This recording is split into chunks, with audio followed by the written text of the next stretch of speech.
6 уктуруу. 3-4 ай өткөндө командиринен кат келди. Иниңиз бөөдө шылтоо таап, 2 жолу госпиталга жаткызып текшерип чыктык деген. Эч оорусу жок.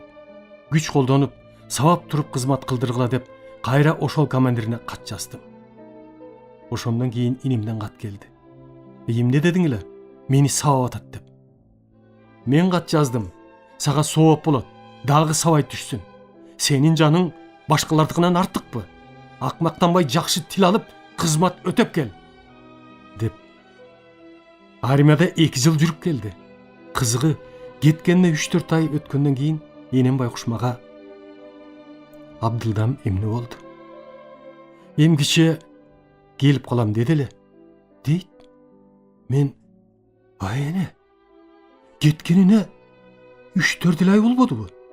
Ал 2 жылдан кийин келет" десем, ыйлап жиберди. Кетерди ыйласа, ыйлаба, жибере берсин.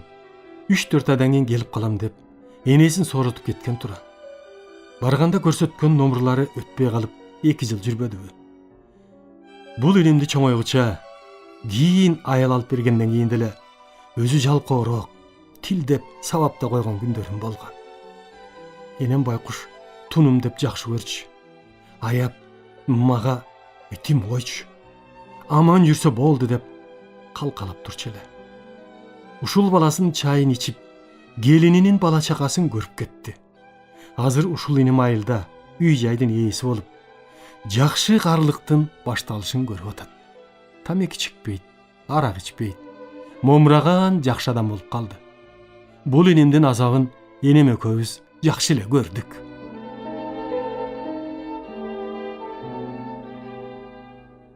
Дагы бир ушул күнгө чейин эсимден кетпеген нерсе бул.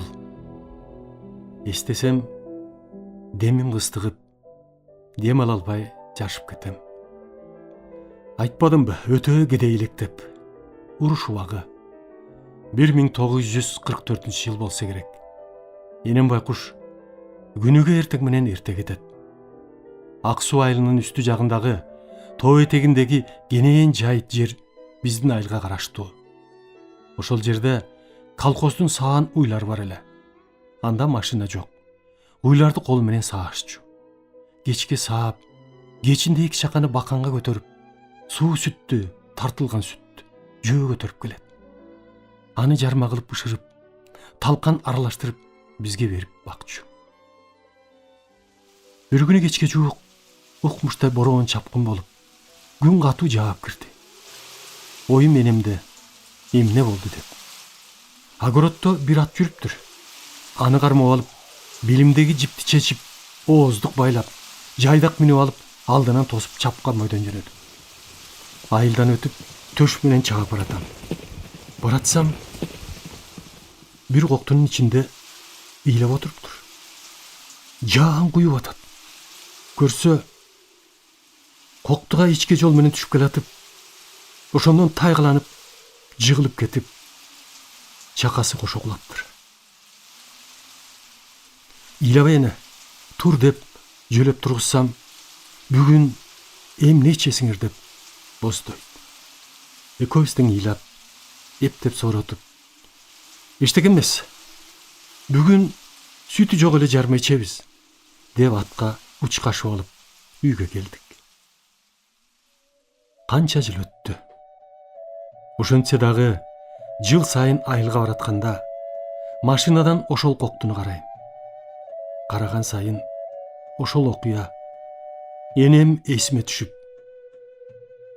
бир аз муунуп барып оңалам.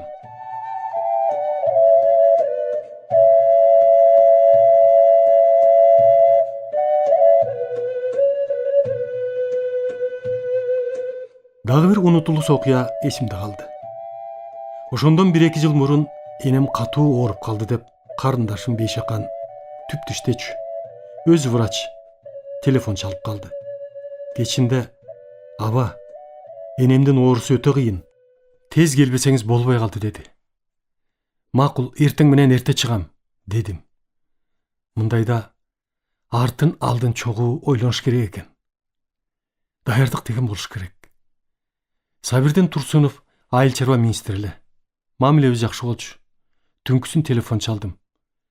Сабыке, энем катуу ооруп атыптыр. Жөнөгөн атам. Айылда деле даяр шартыбыз жок. Караколдо мал байлаган комбинат болсо керек эле. Десем, бар деди. 1-2 жылкы айтып койсоң. Десем, маке, капа болбо. Энең аман эсен айрып кетсин. Мен азыр эле телефон чалам. Ал жагынан камсанабай бара бер, деди. Эртеси дары-дармегимди алып жетип бардым. Барсам, энем чын эле кыйналып, деми кыстыгып, дем ала албай, температурасы көтөрүлүп, чабалактап жатыптыр. Байкуш энем мени көрүп, сүйүнүп, бетимен өөп, жакшы боло түштү. Тез эле алып барган дарыларымды куюп да ичире да баштадым. Бейшекан врач-инфекционист жанынан чыкпай отурду. Туугандар чогулушуп, чочулап турушкан экен. Мен не бар не жок деп эт комбинатына барсам, директору жакшы адам экен. Турсунов телефон чалган, даярдап койдук, деди. Мен айланайын. Рахмат. Энем оңолуп кетсе, кереги жок, өзүңдө калат, дедим. Кайра кечке жок үйгө келсем, энем кичине түзүк, этинин ысыганы түшүп, дем алганы оңолуп калыптыр. Туугандар баласын күтүп аткан, көрүп боюн түзөп атат, деп жоруй башташыптыр. Мамакенин карындашы Уулкан деген эже бир кыз төрөп алып, ар дайым биз менен чогуу жашачу. Күйөөгө чыккан жок. Сүйлөгөнү, сөз тапканы укмуш кишиле. Ошол эже дагы бир жеңе ырсалаңдап эле күлүшөт. Силерге эмне болду? Эмнеге кубанып атасыңар?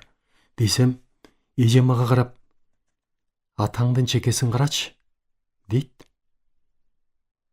Эмне болуптур? Деп карасам, чекеси томуюп калыптыр. Көрүп, ата, эмне болду? Жыгылдыңбы? Десем, жөн эле, деп койду. Уулкан эже агасы менен ачык эле сүйлөшө берчү. Мен айтып берейин, деди. Сен шаарга кеткенде, бул кемпирине жакын барып отуруп, чакчадагы ас майдан берип, капа болбой, ойлонбой жата бер. Уулуң Мамбет 2 жылкы даярдап коюптур. Ошону көргөнү шаарга кетти, деп кемпирине айтып берип атпайбы? Кемпир уккандан кийин чакча менен чекеге коюп калыптыр. Ошол жылкылар сага союлуп калсын деп. Күлбөгөн киши жок. Мен, ой ата, бул эмне кылганыңыз? Иш үчүн таба албай атса, кантип айттыңыз десем, жөн эле оозуман чыгып кетти, дейт.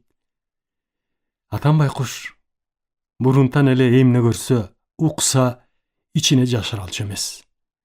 Энемдин жанына барып, алаксытып, атам тескери түшүнүп калыптыр. Мен больницага бирөөнү көрүп бер деп, чакыргандан барып келдим десем, үн чыккан жок. Бирок абышкасынын сырын билчү. Ошону менен энем дарыланып атып, айыгып кетти. Энем өтө көптөрөгөн. Менден мурункуларынын баары жаш убагында кайтыш болушуптур. Менимче ага себеп ошол турмушта үйдүн сууктугу, кийим кече, тамак аштын жетишпестиги. Кийин ойлойм. Балдары кичинесинде көпкөстөн суук тийип, врач деген жок, дары-дармек деген жок. Ошон үчүн көпчүлүгү өлө берсе керек. Мен өзүм чоңойгону 10 классты бүткөнчө кийим дегенди көргөн эмесмин. Тон, шым териден, бутта кыштын күнү кийиш чокой, күн жылгандан кыш түшкөнчө бут кийим дегенди билген эмесмин. Ал убакта түшүнүк ошондой эле. Ар жак бер жакты көрбөсөк, башка эл кандай жашап атканын билбесек, ойлойсуң, ушундай турмуш болуш керек деп жашай бересиң. Таң калганым, айылдагы эстүү баштуу кишилер деле жаныбызда 3-4 километр жердеги Ак сууда орус эли жашайт. Ошолорго барып, алардын үй жайын, айдаган эгинин көрүп, окут кылса деле болмок, оңолуп кетмек. Мен чоңоюп Фрунзеге кеткиче 1946 жылга чейин биздин айылда бир түп алма, өрүк болгонун көргөн жокмун. Ушуларды айдап багып алса деле түзүк жашашка жардам болот эле да. Ушунун баары билбестик, билимдин жоктугунан болсо керек.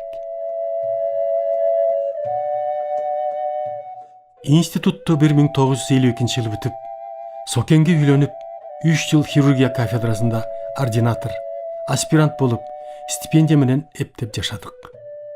Аспирантураны 1958 жылы бүткөрүп, илимдин кандидаты, ошол эле хирургия кафедрасында окутуучу болуп калдым.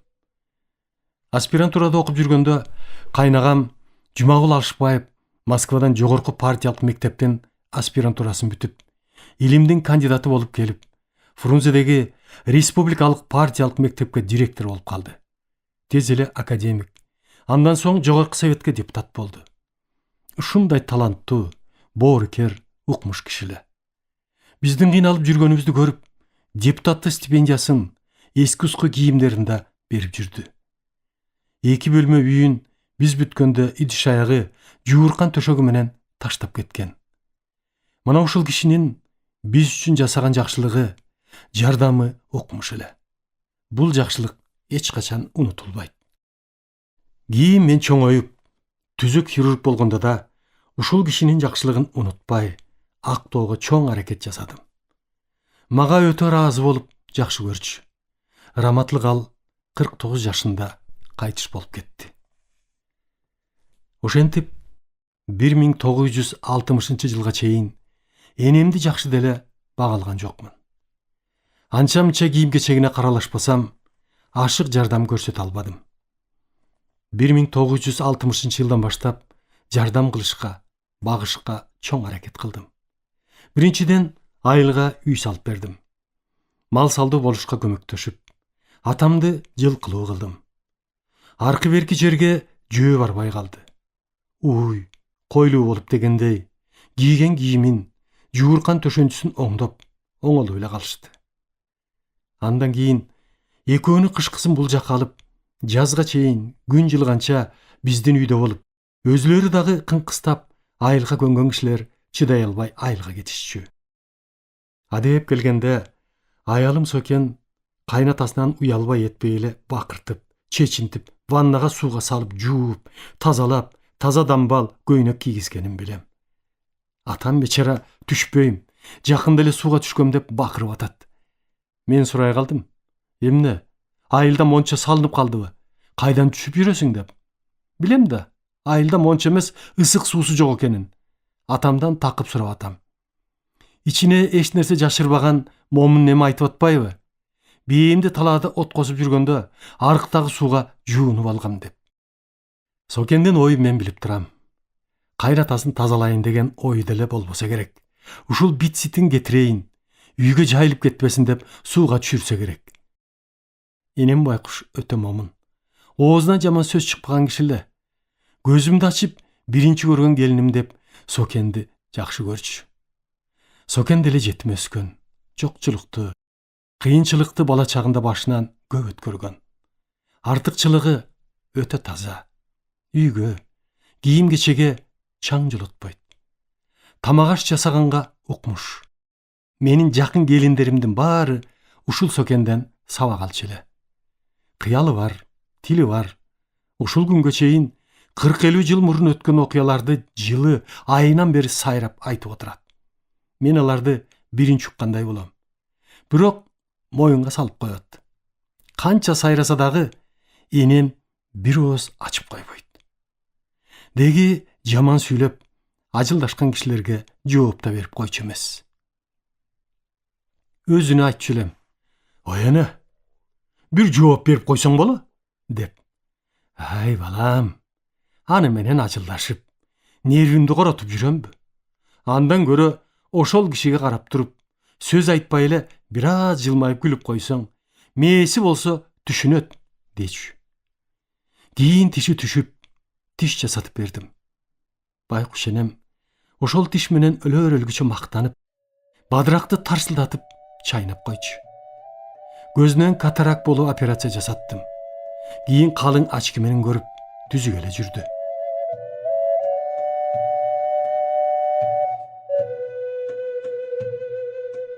Мен чоң ата, чоң энем менен чогуу жашап калгандан болсо керек, тигилерди жакшы көрөр элем. Фрунзеге кеткиче чоң энем мени өтө жакшы көрүп эркелетер эле. Түнкүсүн эшикке чыксам, артымдан кошо чыкчу. Раматлык энем ошол үчүн өзене атам менен ачык сүйлөшчү элем. Бирок энем көпчүлүгү бул жакта жашап калды. 83 жашка келип калганда негедир тамакты жакшы ичпей арыктай баштады. Эне, эмне тамакты жакшы ичпей калдың? Десем айтат, негедир кою тамак жакшы өтпөй калды деп. Тез эле билдим. Чочудум. Канча болду десем, мындай болгонума бир топ эле болуп калды. Суюк тамак гана өтөт, дейт. Эртеси эле өзүмдүн ооруканама жаткызып, текшерип карасак, кызыл өңгөчүнөн шишик, рак болуп калыптыр. Дарылай баштадык.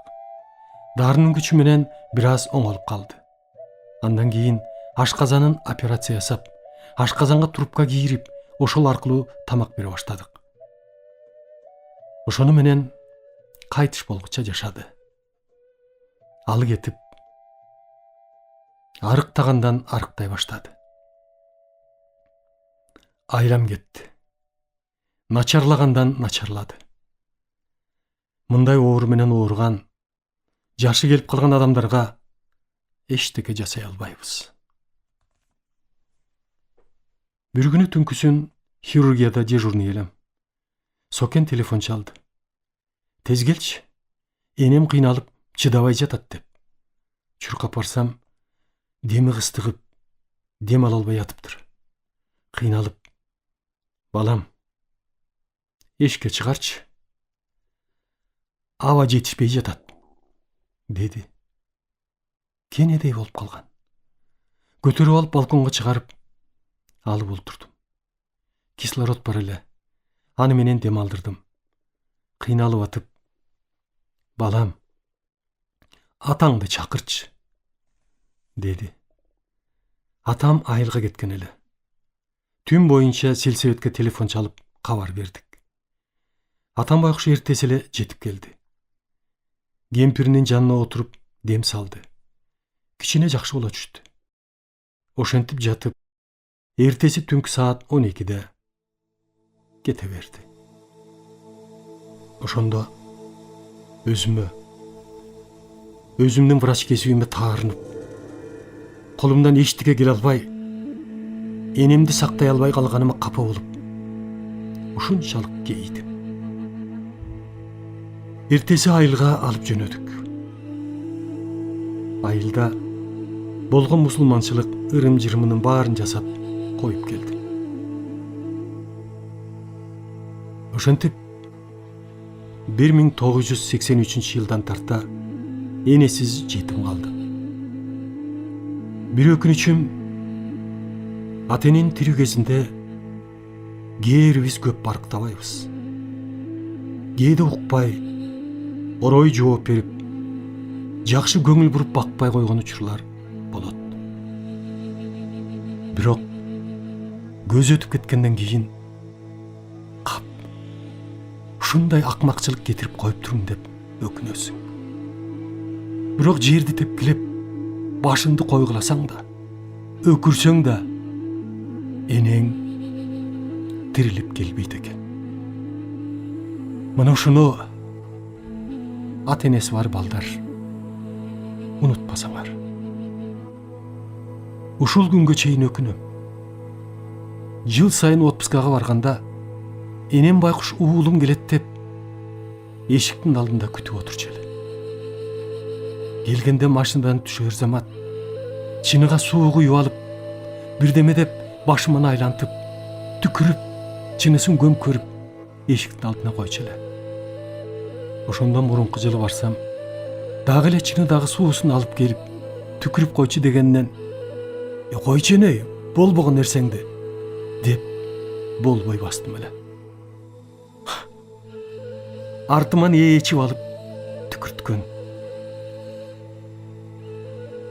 Ошону менен анда эчтеке оюм албай кеттим.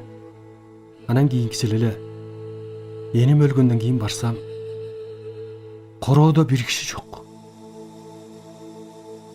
үйдөн чыккан жан жок. Ошондо энемдин элеси, баягы күтүп турган, чынысын кармап түкүрүп койчу деген жан жок. Энем эсиме түшүп, эсиме ой түштү. Сарайдын артына барып, бир өкүрүп алып, анан эс алдым. Ушул күнгө чейин эмне үчүн ошентим экенди?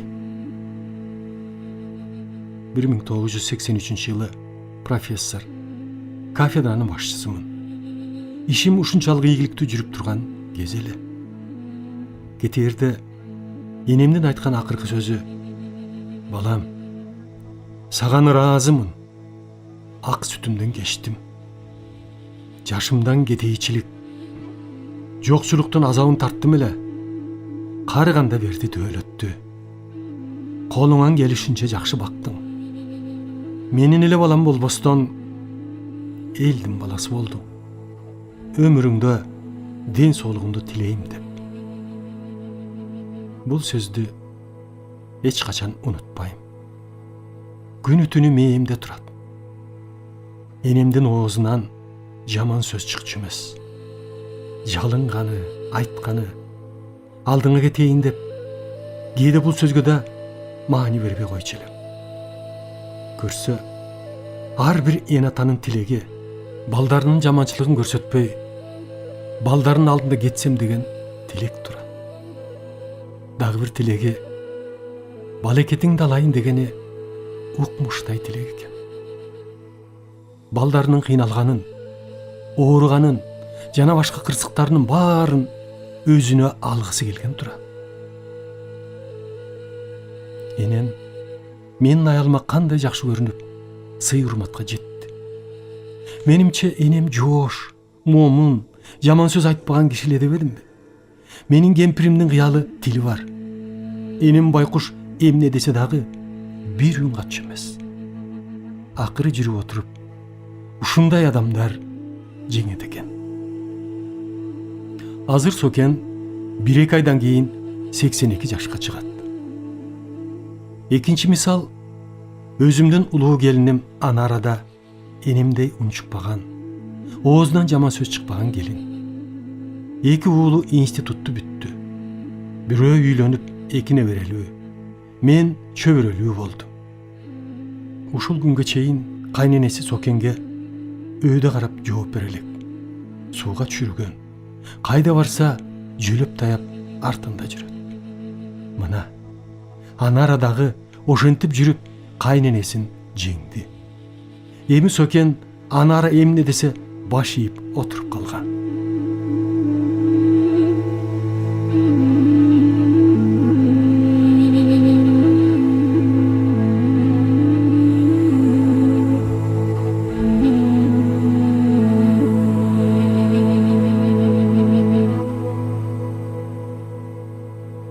Мен энемдин ак сүтүнөн кутулдумбу? Актадымбы? Энем азыр тирүү болсо эмне кылаар элем деп ойлойм. Колума көтөрүп, ичпегенди ичирип, кийбегенди кийдирип багат элем. Айла жок. Энем жок. Кайда жүрбөйүн эсимден кетпейт. Арбагында колдой жүр деп ичимден да, тышымдан да кайрып жүргөн убагым.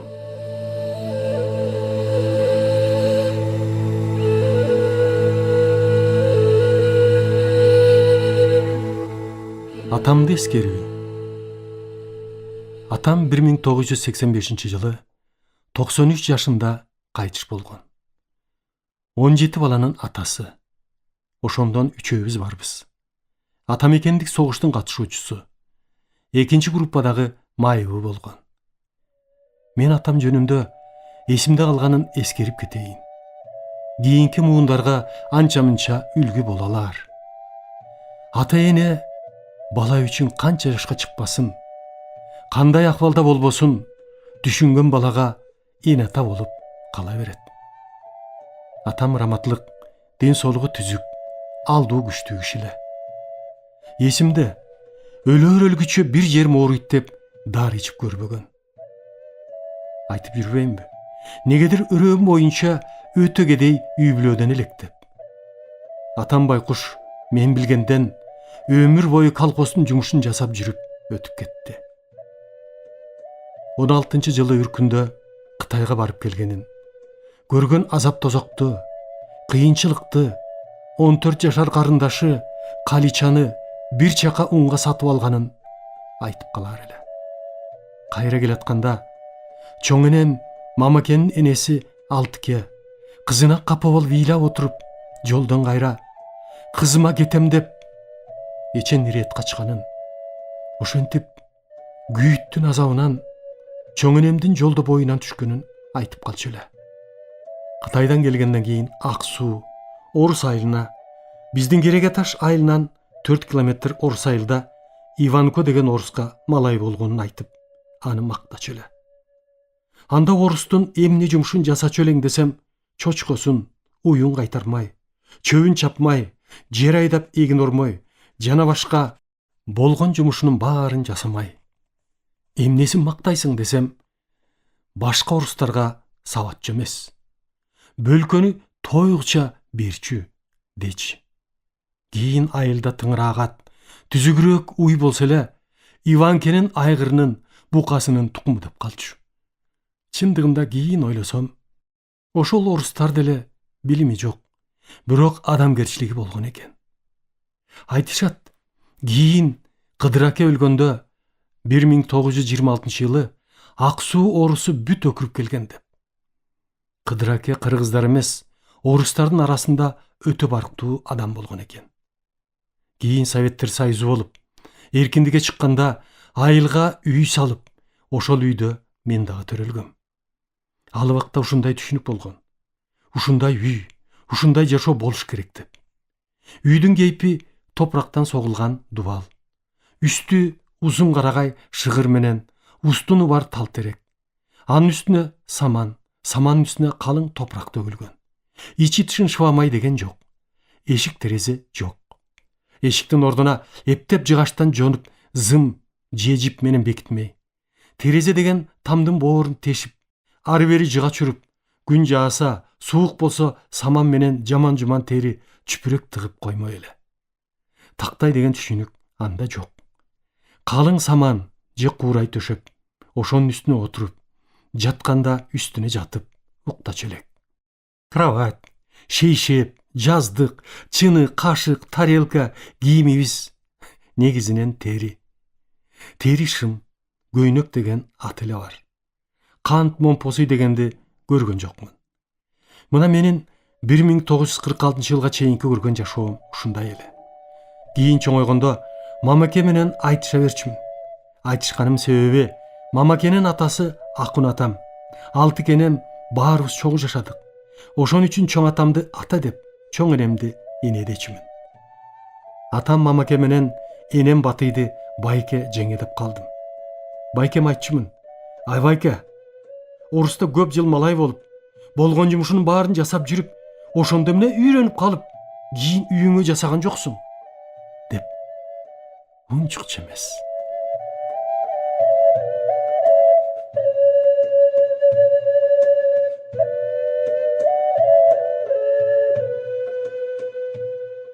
Урматтуу радио угуучулар, сиздер адабияттуу уктуруубуздан Кыргыз Республикасынын баатыры, академик Мамбет Мамакеевдин Мезгил жана инсан аттуу автобиографиялык чыгармасын Кыргыз Республикасынын эмгек сиңирген артисти Эгемберди Бекболиевдин көркөм окуусунда уктуңуздар. Көркөмдөп музыкалаштырган Жыргал Аманова.